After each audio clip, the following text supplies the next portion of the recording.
Marie-Ange Breyer, merci d'être parmi nous pour cette journée mondiale de l'art. Nous allons parler des liens entre éthique et art, éthique et en particulier le design, puisque vous êtes à la tête du design au Centre Pompidou. Pourriez-vous vous présenter et nous expliquer un petit peu en quoi consiste votre travail? Oui, bonjour Guilla, merci beaucoup de cette invitation. Donc, je suis conservatrice en charge des collections design au Centre Pompidou, au Musée national d'art moderne depuis une dizaine d'années. Et ma principale mission est d'abord d'enrichir la collection qui va du début du XXe siècle à nos jours, et ensuite de diffuser cette collection à travers des expositions, des événements, mais on peut évidemment faire des expositions en dehors des collections design. Mais en tout cas, donc, c'est un sujet qui est au cœur de toutes nos activités. Et alors, ce qui est passionnant avec votre métier, c'est que vous avez le choix de pouvoir faire entrer ou non une œuvre, mais vous avez également la possibilité de pouvoir y toucher, je dirais, y donner une touche un peu personnelle selon que ça vient directement résonner avec votre vision de l'art. Alors, on va rentrer dans quelque chose d'un petit peu plus concret pour que notre public ait une idée de différentes arts, alors de différentes œuvres d'art. Est-ce que vous pourriez, par exemple, nous parler de celle-ci? Oui, tout à fait. Alors c'est vrai que quelques mots d'introduction. Donc c'est vrai que le design est souvent associé au design industriel, donc qui se développe à partir du début du XXe siècle, qui va traverser jusqu'à aujourd'hui évidemment donc notre société. Et donc le design est, je dirais aussi, un outil de compréhension de la société, de ses enjeux, de ses mutations.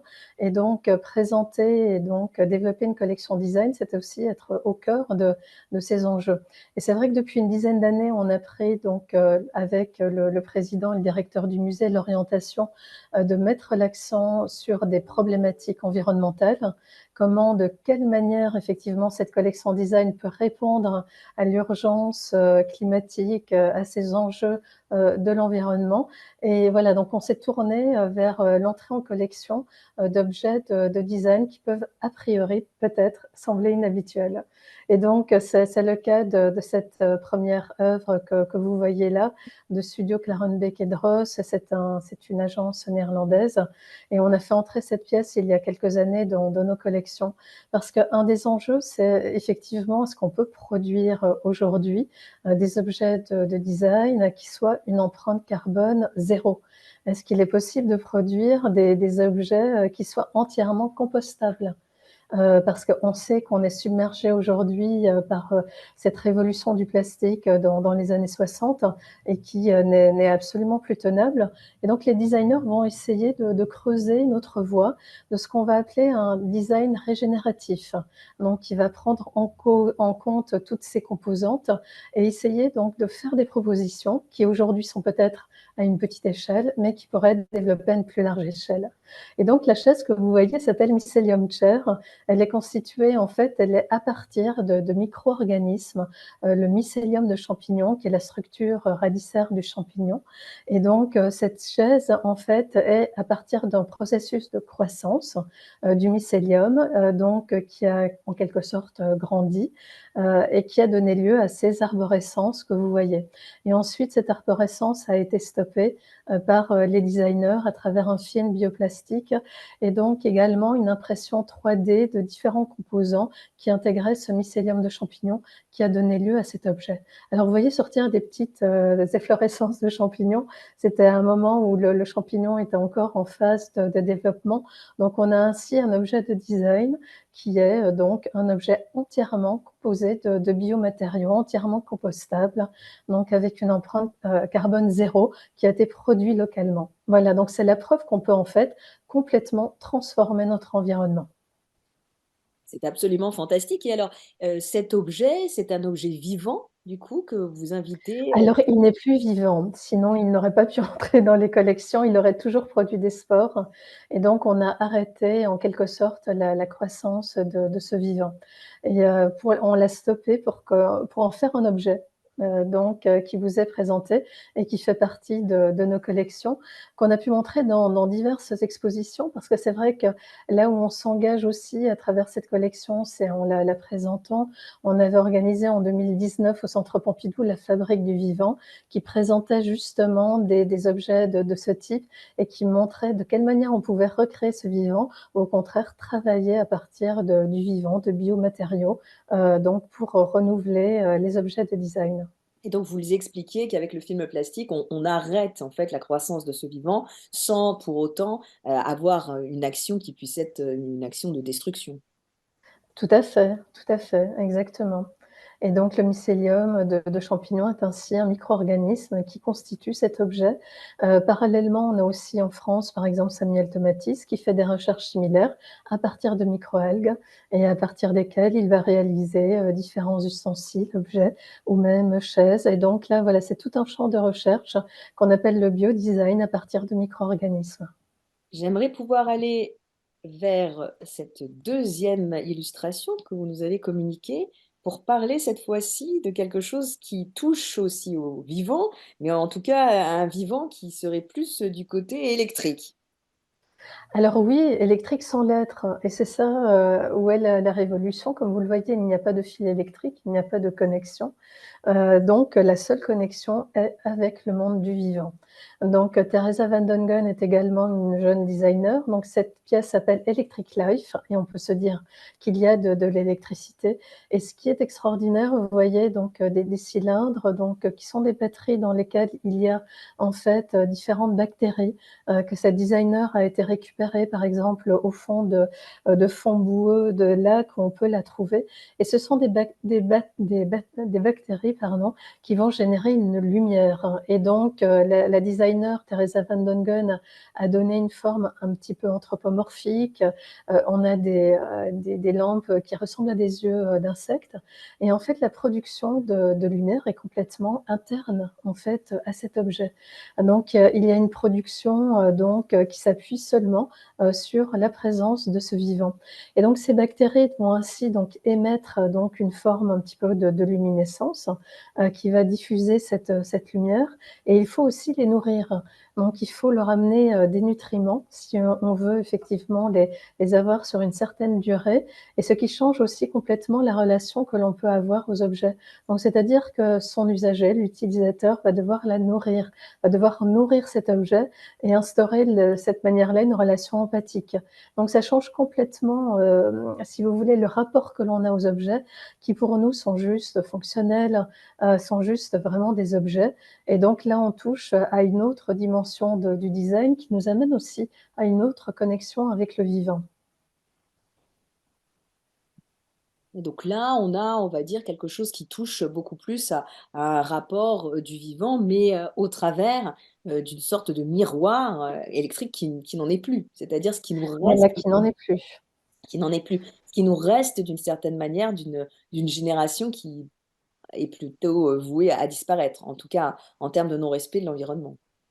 Oui, on pourrait se dire qu'avec uniquement les nutriments, les bactéries, ce qui est finalement à portée de main, on pourrait aussi avoir, une approche régénérative, et on pourrait produire aussi de la lumière, sans avoir, de nécessité à se connecter, voilà, parce qu'on pourrait produire de manière endogène, complètement inhérente ici à ces bactéries, de la lumière.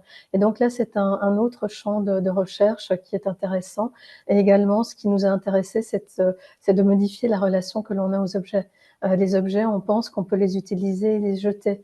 Voilà, et tout ça, est dans un grand gaspillage de la société dans laquelle, on vit. Là, c'est tout l'inverse, en fait, c'est un objet que l'on va nourrir et qui va prendre soin de nous. Il y a presque une inversion du rapport que l'on a à l'objet. Alors, aversion du rapport à l'objet et ce qui est intéressant, c'est de quand même voir la touche très artistique, très design, hein, que vous recherchez à chaque fois. Donc on il y a plusieurs, je dirais, couches, de recherche dans, votre envie de faire découvrir, de nouveaux champs d'exploration au public, du Centre Pompidou. Il y a à la fois la beauté esthétique, hein, une vraie recherche de design, de l'objet et puis il y a toutes les conséquences de la création de cet objet et de l'utilisation de l'objet, n'est-ce pas? Oui, exactement. C'est vrai qu'il y a une innovation formelle et une innovation aussi, voilà, d'ordre technique, technologique, enfin voilà, donc on a le la forme qui rejoint le fond, dans ces œuvres que l'on fait entrer. Donc d'une manière générale, donc ça s'inscrit, donc dans cette recherche, qui est, comment repenser, ce règne des vivants et comment aujourd'hui l'intégrer à une autre, approche en termes de collection design.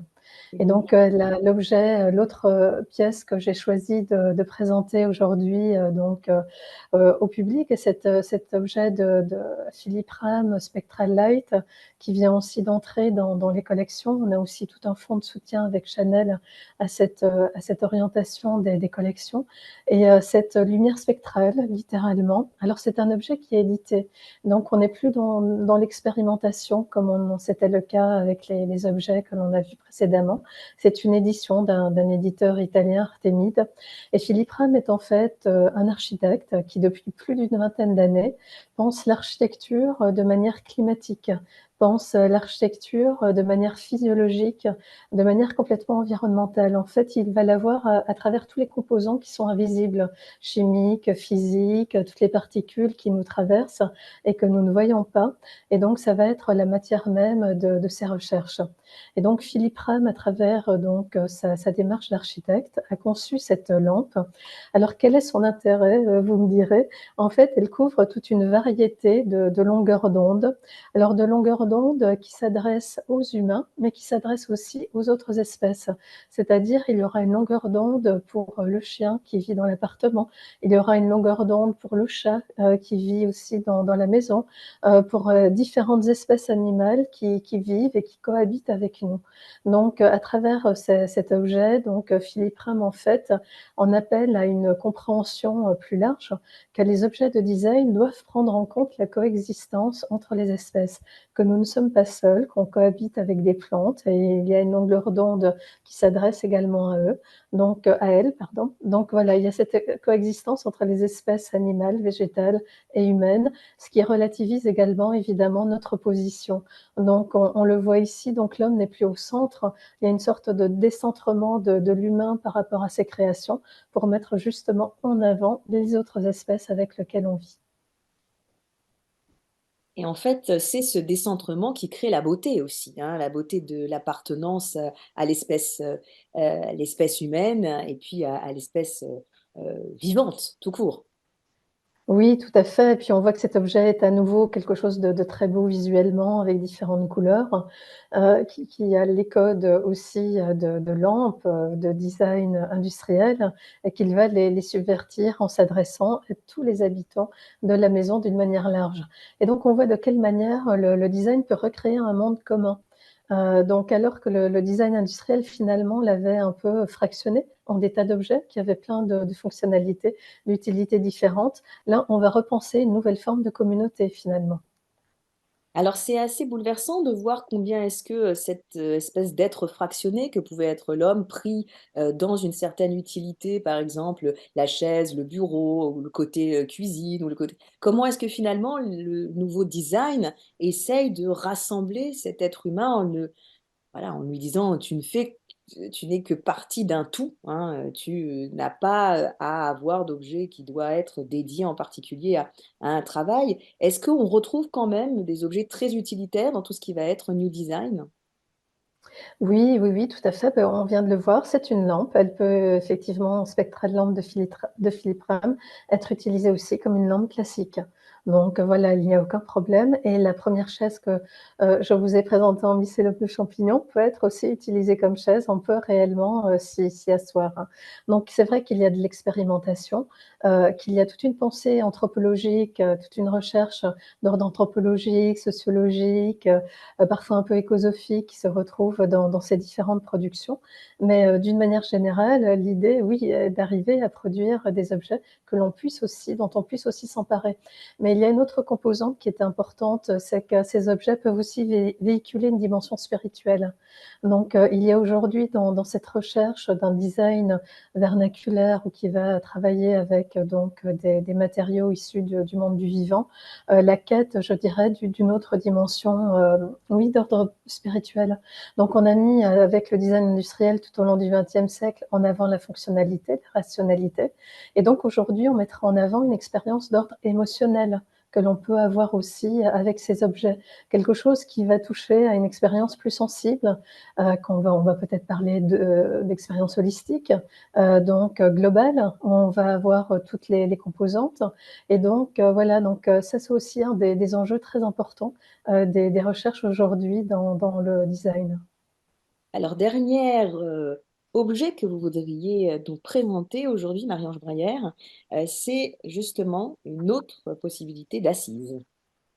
Voilà, exactement. Puis là, on touche à cette dimension d'expérience émotionnelle, donc de retour, je dirais, à un pouvoir, d'évocation, des objets, qui est cette pièce d'Andrea Branzi. Alors Andrea Branzi, c'est une autre génération. Je vous ai présenté des œuvres de créateurs, contemporains jusqu'à présent.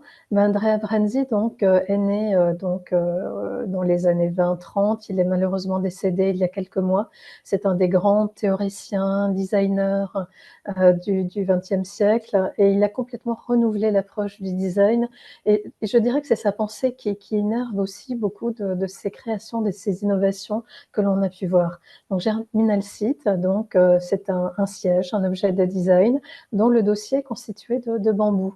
Et il y a déjà ce dialogue entre des éléments naturels et des éléments industriels à travers donc le siège fabriqué en matériaux industriels. Et ces bambous ont été peints par Andrea Branzi, et ces bambous renvoient en fait à différentes cultures, à la fois par l'épaisseur du trait, par la couleur.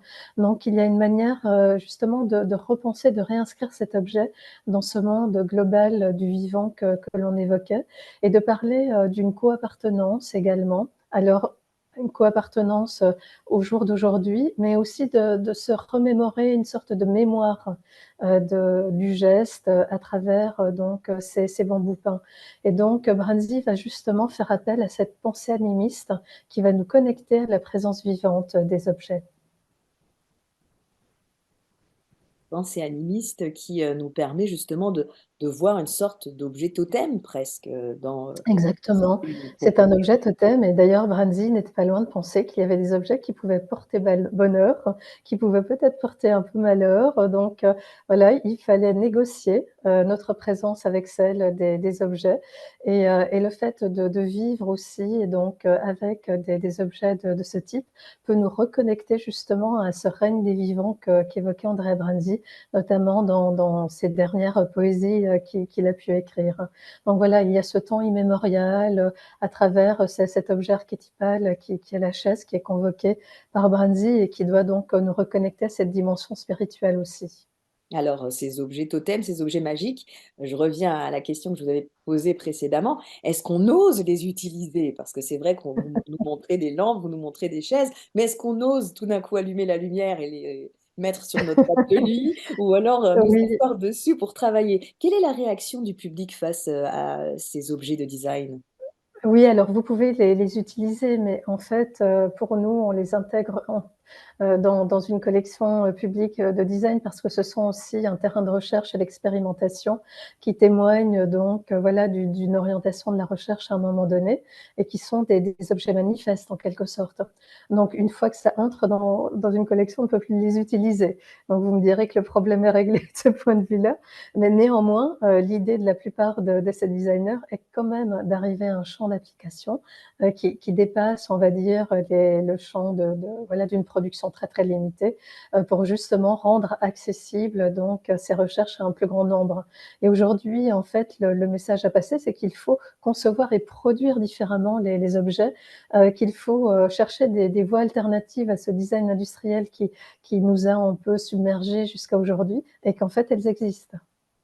C'est votre message pour, cette journée mondiale de l'art? Vous vous adressez à tous les créateurs d'objets aujourd'hui? Oui et puis, je voulais dire que ce qui était aussi important, c'est de prendre soin, de soi, prendre soin de nous. On a vu que ces objets prenaient soin de nous aussi et voilà, d'une manière générale, donc voilà, il faut qu'on prenne soin des autres et de tous les autres parce qu'on fait partie, en fait, d'une même terre dont il faut aussi prendre soin. Voilà, cette prise de conscience est essentielle et c'est un engagement qu'on essaie de porter à travers, nos collections. Merci, merci beaucoup Marie-Ange Braillard d'avoir été Merci, là merci parmi nous beaucoup. et on vous souhaite bonne chance avec ce design du futur et la beauté qui s'en dégage. Merci, merci beaucoup Guylaine, au revoir.